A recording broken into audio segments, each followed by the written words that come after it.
স্কুলে যাই। চলো রাজু।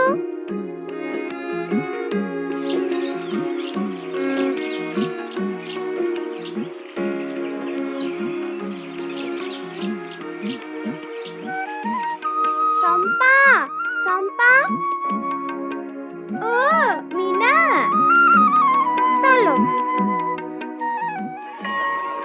সেদিন সকালে যখন আমি, রাজু, মিঠু স্কুলে যাইতেছিলাম, তখন স্কুলের সিঁড়িতে একজন নতুন ছেলে বসা ছিল।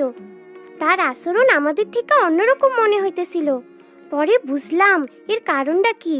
আমার ছেলেটারে তো আপনাদের স্কুলে ভর্তি করাইছি, ওরে ভালোভাবে দেখায় দিলে ও সব পারবো।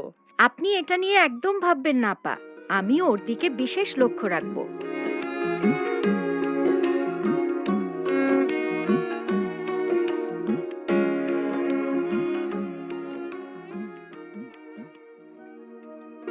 কাল থেকে আমাদের সাথে নতুন একজন ছাত্র ক্লাস করবে।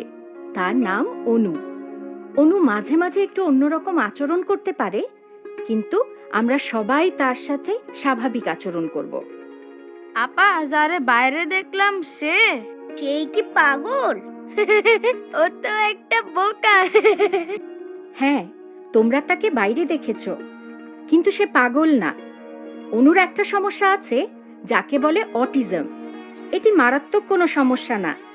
আর দীপু, সে বোকা নয়, অনু যথেষ্ট বুদ্ধিমান। আপা, অটিজম কি? এ বিষয়ে আমি যা জানি তা বলছি।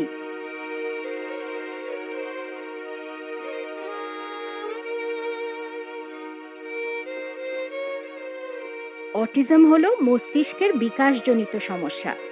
অটিস্টিক শিশুরা অন্যদের সাথে মিশতে পারে না, কিন্তু